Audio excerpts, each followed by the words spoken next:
What's going on? Boys, thanks to our patrons and Fiverr customers, subscribe to our Patreon free for behind the scenes stuff.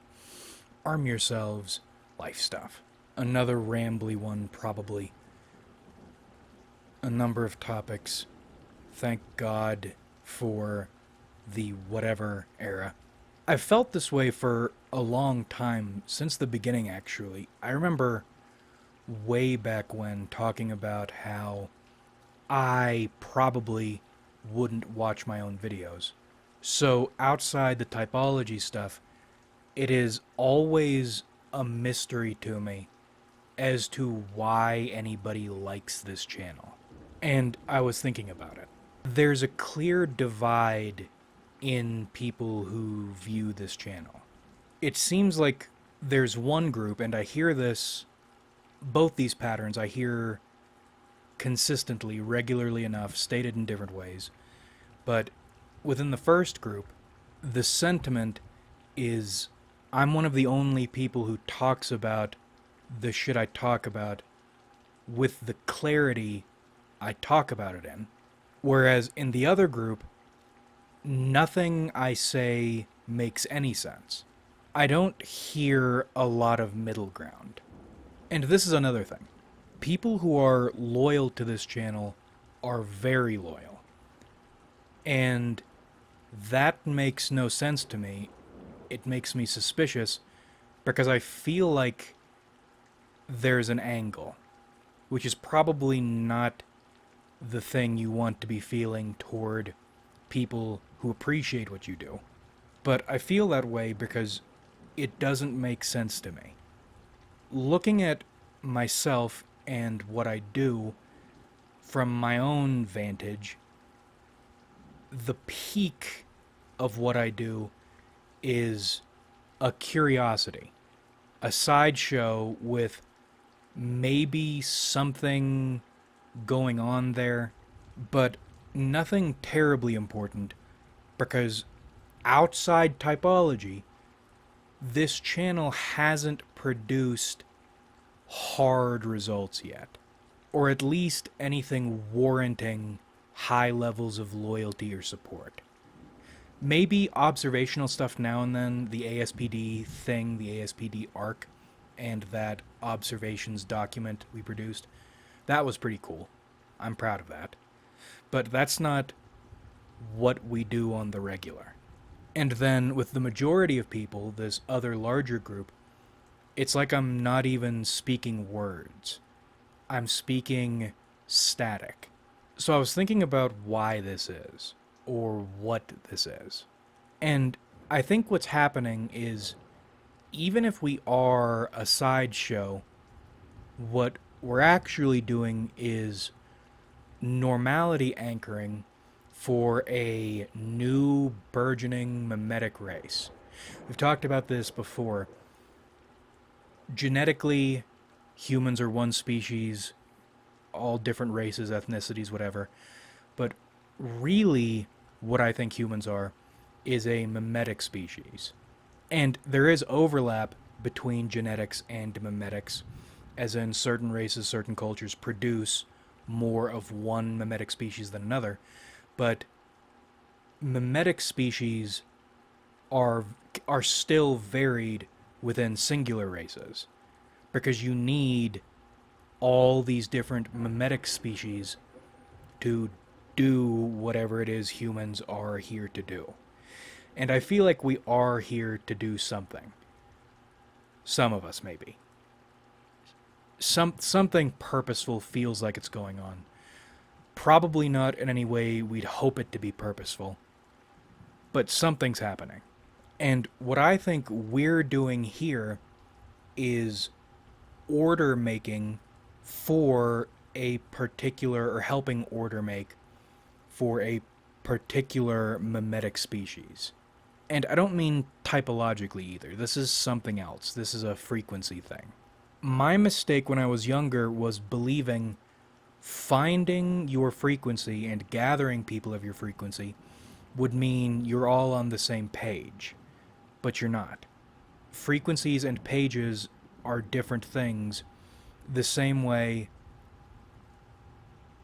members of the same species are not all aligned, but they are all of the same species. In other words, you might not agree with or look like or do the same things as the people who make sense to you. But that doesn't change the fact they make sense to you. And most people don't make sense to you. And that's a troubling thing I'm trying to deal with or figure out what to do with. But my point is, I think what we're doing is broadcasting, which is why in the SOA, in the logo, in the flag, you have they look like lightning bolts, but in my head they are radio waves. The problem we're dealing with is there is no baseline, underlying, objective, ultimate, true sense underneath everything. Which is spooky. Because what humans are doing cognitively is they or we are building floating islands of reason. Reason that is reasonable enough for them or for us. We are all technicians on our groups, our in-groups, context scaffolds. These structures protecting us from the abyss of nonsense. Not really, because we still live within nonsense. Nonsense below, nonsense above. But within our bubbles, things make enough sense. We can get by. And we can deal with the beings of other context islands. Because I make perfect sense to myself. Or I make as much sense as I can to myself. But that doesn't save you from the limitations in your ability to understand what's happening here. But what it does is you speak your own ground, your own floating island into existence. And this is where, although we don't get hard results on this channel, we've developed enough legitimacy to prove, if not to everybody, and certainly not to everybody because everybody's on different frequencies, or most people are, and maybe this is a magical thing because you need to believe in your own bullshit for things to work, but your bullshit doesn't work unless you believe in yourself, so it's this weird cycle. Anyway, you prove to yourself you can speak your own foundation into being. And we've, to an extent, done that. We don't have a huge fortress floating island, but we do have ground we know we can stand on now. And then what happens? As you continue speaking your ground into existence, or speaking the maintenance of your ground, the little expansions of your ground, the dregs begin to show up. And these are the people I think all other shit doesn't really make sense to, or doesn't feel real, which is tricky because you know the shit you're speaking, the ground you're building, it doesn't make sense, capital S sense, either the way you want it to, presumably the way other people want it to, because it's still just a floating island. But in the same way, you produce the oxygen you're able to breathe. You also help produce the oxygen this class of person is able to breathe. And this isn't your invention. You've been led into doing this. But let's borrow some Stellaris terminology for a second and view, or don't think of what we're saying. Think of the way we're saying it as a planet. This planet is the most habitable for this sort of person. And it's tricky because you would expect everyone on this planet, well, planets are kind of floating islands in a sea of nonsense. You would expect them all to resemble one another, but they don't. They, or we, do resemble one another, but it's on a level that's hard to detect. The same way the way a person smells is very important to you, but you're probably not thinking about that if you register it at all. That is one of your senses operating on a level your conscious mind doesn't have a ton of access to. Little factoid here. If I'm not mistaken, I'm pretty sure it's the sense of smell. In English, the sense of smell has the fewest or the smallest number of adjectives. You can pretty accurately describe your sense of touch. You can describe to someone how something feels. But if you try to describe the way it smells, you're using a lot of nouns, or you're describing the attitude of the smell. You're not conjuring it. You need references. English is a great language. The similarities between dregs feel similar to the way that unconscious smell thing works. But it's flowing through a sixth or a seventh or an eighth sense or something. If you've been around this channel for a while and you watch it, you're able to detect people who are on the level and people who aren't, even if you don't know how or why they are or aren't on the level. And being on the level, again, doesn't mean everybody looks like, thinks alike, is exactly the same, or is even on the same level. But there's a similarity there. And I think the similarity is the habitability of however it is we think about things. And that's tricky too, because we don't think about things the same way. I don't know how to describe what this is. And I've been trying to piece this together because this feels important. Figuring out what this underlying similarity is and what it means and what purpose it serves. Trauma is one. A first-hand awareness of the nonsense nature of reality is another. And that's another tricky one, because it's not even a constant state. The best way I can describe it would be the capability of at least occasionally or the equivalent of recognizing the fact you are a human in a human body. That's something you know at all times, but it's a weird thing to notice when you notice it, and it's also not something you can do anything about. Because that's the key thing about all this. Dregs, we have this capacity sometimes to recognize how ridiculous we are, how absurd we are, how hypocritical we are, contradictory we are, in a way we absolutely can't do anything about. Even if there are things maybe you could do, you're not going to do them, but two, it wouldn't change anything. Probably my favorite moment, I'm still working my way through the Book of the New Sun books, but in the first book, there's a moment the main character states he realized he was insane. And that sound out of context, that sounds stupid, that sounds edgy, that sounds damaged, jokery. But in that moment, it made complete sense. And when you deal with dregs, you'll see them do this.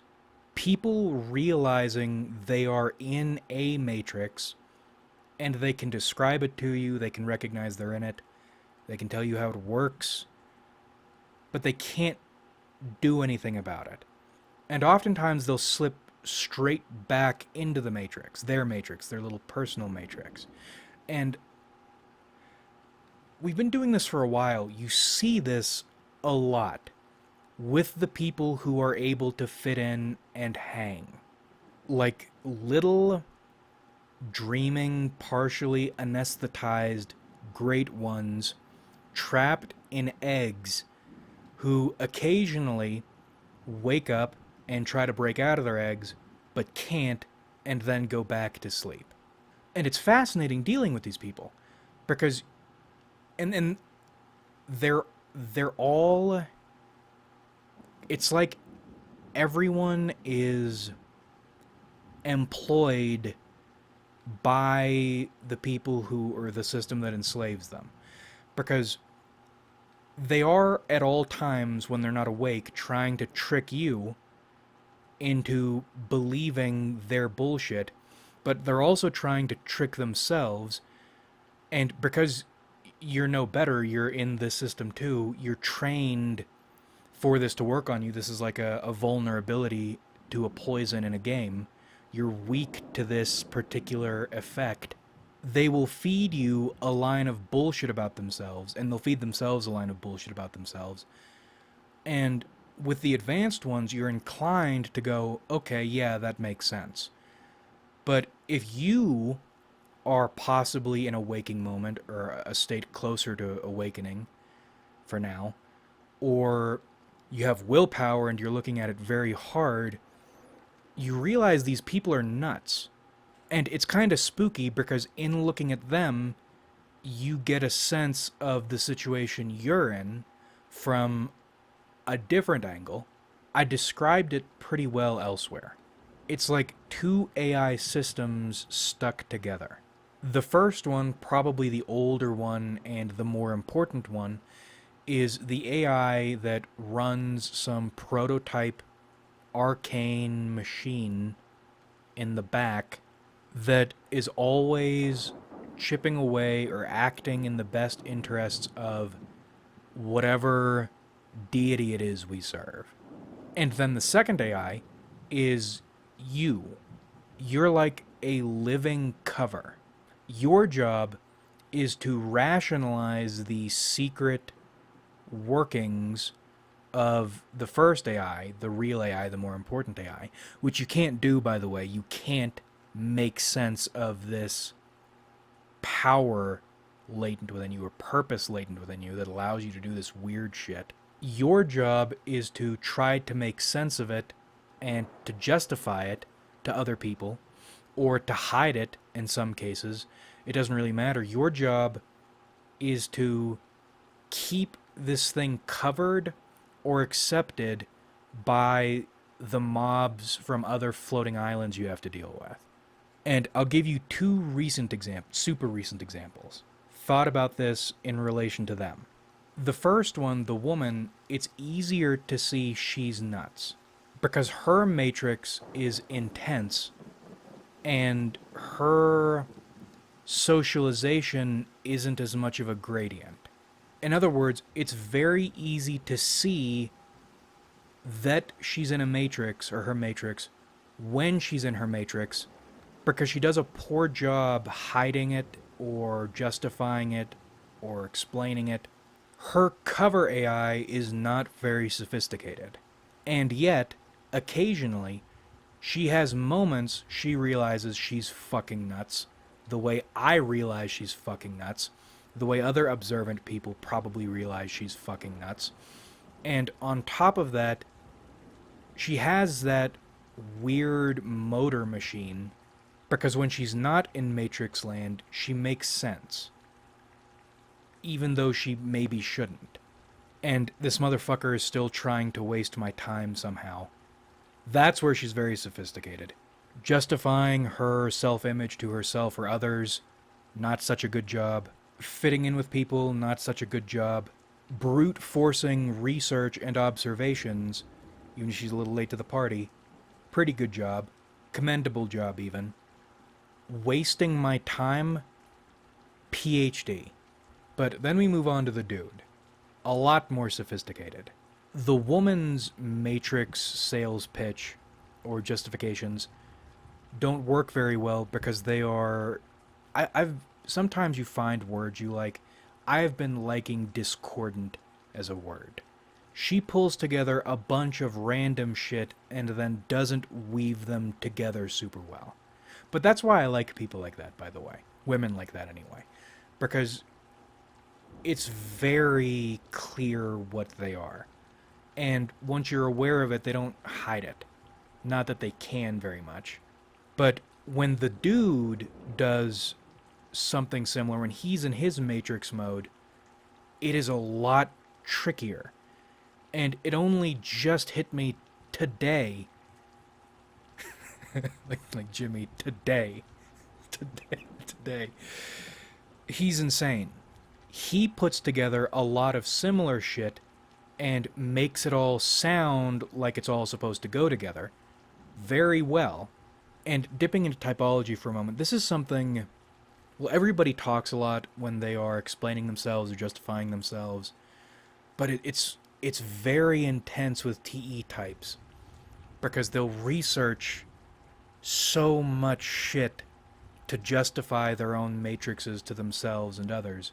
And some can make it sound right.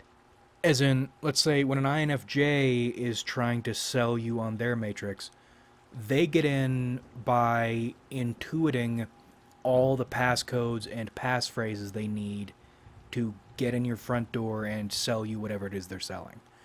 TE types will put together a series of the best forgeries you've ever seen. So this dude has this entire identity and process of explaining it, building out different parts of the identity, like a house. Architectural is the word I like using. And I realized today, holy shit, none of that is real. In the exact same way, nothing the woman says or thinks about herself is real. It fucked me up. Because what you're doing is using other people, you're realizing nothing you think is important. Or the way you think things work is not at all the way things work. But you think they do. The same way these people think they do. And maybe they can sell it to other people and blend in.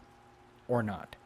But the person you believe yourself to be has zero relation to the animal you are, or to the tool you are, to the purpose you serve. At least, it's like saying a chair and a sofa are the same thing, or expecting them to be the same thing because you put them in the same room. No. The only similarity between them is they share a room.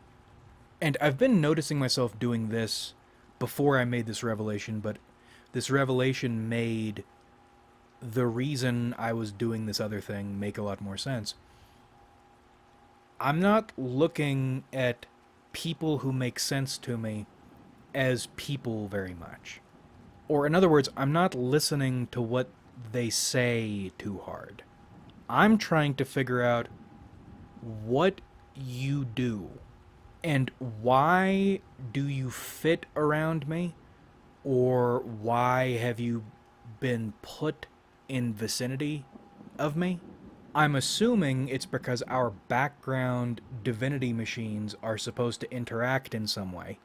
What is that purpose or function? What is that function, and why is that function? And that's why I started the video talking about normality anchoring and these floating islands. Our floating island feels like a beacon, or a port, or a port and a beacon, designed to lure agents, maybe under the same deity, to the same place for some unspecified purpose. And I'm trying to make sense of what that is too, because very dissimilar people can be on the same frequency, or can be agents in a similar way. And the paths crossing can also not last very long. An example, there is an Arab Muslim dude who was around the channel years ago frequently. I know he's still around sometimes today, but my opinion of the big three Abrahamics has only gotten worse over time. And although some Arabic cultures are more westernized than others, there's enough of a signaling disconnect there. It makes ensuring mutual respect harder. So, very different, probably even worse now, and very briefly paths crossed. Yet, there was that dregs synchronization, and over time, because I still think about that, I still think about that encounter. I think the purpose of that encounter fascinating because the effect was non-existent at first, and even now it's still a background thing or a smaller thing, but it was to reach higher. And now I am the official regent of the equivalent of a shantytown, which doesn't sound like a lot, but I'm not flipping burgers, and I'm also not serving the regent of the equivalent of a shantytown. And see, with people like this, you encounter who, in spite of everything, are on the same frequency for some reason. You're supposed to pick something up from them, and it's not always obvious what that thing is. Example with the more sophisticated matrix architect. I thought the learning thing here was pretty clear. I thought it was money and trading. But I'm wondering if that's actually what it is. We're still going to try to elevate that way with the finances and the trading. But I'm getting the feeling that is not what I'm supposed to pick up from this. Maybe we will. God, I hope we do. Jesus, that would make things great if at some point the trading switch flips and it all makes sense to me. But if it doesn't, what am I supposed to get out of this? And furthermore, what are people like this getting out of me? Is it just maybe the cognitive equivalent of an adrenaline injection that gets them closer to breaking their shells, or better able to break their shells, or that allows them to stay in an awakened state a bit longer? Or is it more the island to live on while they work their shit out? I have no idea. It's maddening how little insight we have into our own affairs. It feels like the people who live underneath the surface, our surfaces, are living totally separate and more important lives. And they're dealing with one another, and they aren't telling us what they're up to. And we have no way of knowing what they're up to. Maybe that's on purpose. I can't get that shit out of my head. The fact, this was a couple years ago, but that incident in which someone broke into my office and left a death threat, which turned out to be a prank, so no real danger, but I didn't know that. It scared the shit out of me. But I had a dream something like that was going to happen. And then recently, that event, again, nothing happened. The dude's heart wasn't in it. He wanted to be killed. He didn't want to really kill anybody. But the fact that it was that close, and for no reason, I wasn't there that day. Something is going on. And throughout my life, you have this constant suspicion there's something going on. And you can even say you're certain something is going on, but are you really certain? How certain are you? And I think that's somewhat beneficial. Anyway, the suspicion meter has never, ever been as high as it is right now. And I wouldn't call this an intense level of suspicion. It's more like an elevated level of position. I'm not frothing at the mouth, freaking out, saying we have to break through, bro. It's more like Yeah, shit. The number of explanations for whatever this is getting narrower and narrower, and the picture of what's probably happening, or it could be happening, but is probably happening, is getting clearer and clearer.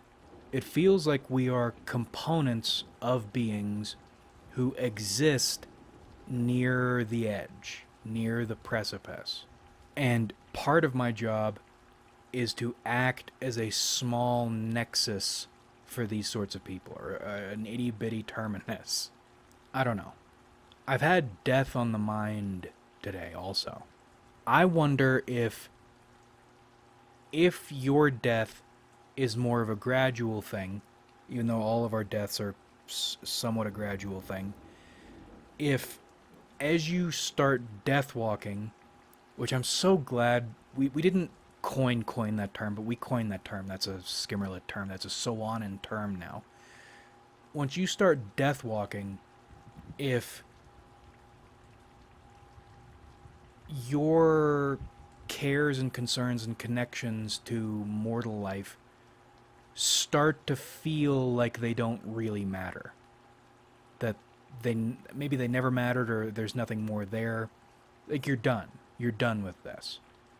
And as you get closer to death, you become the feeling that there's nothing more here for you gets more intense until you reach the point you're okay with dying, or you're good, excited to move on. Maybe I part of me doubts that.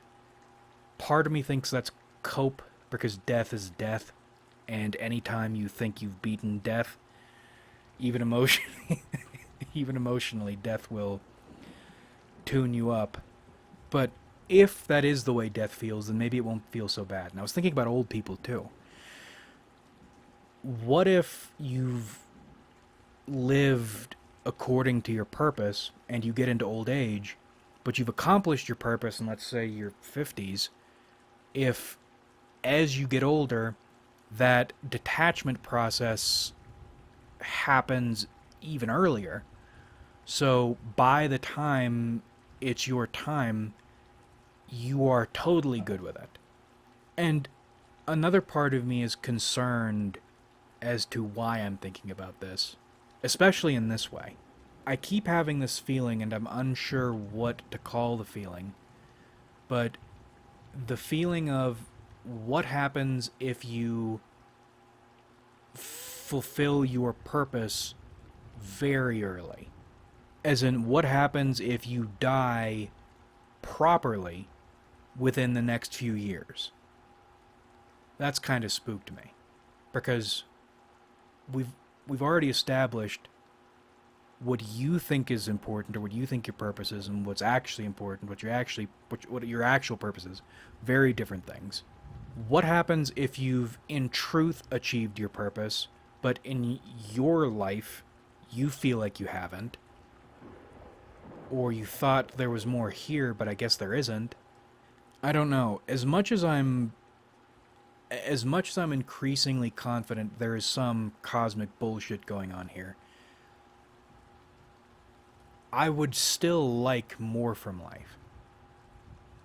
And that's a funny thing, because you can watch people and animals live these lives that are short and rotten, and you know that could be you, but you feel certain that can't be you.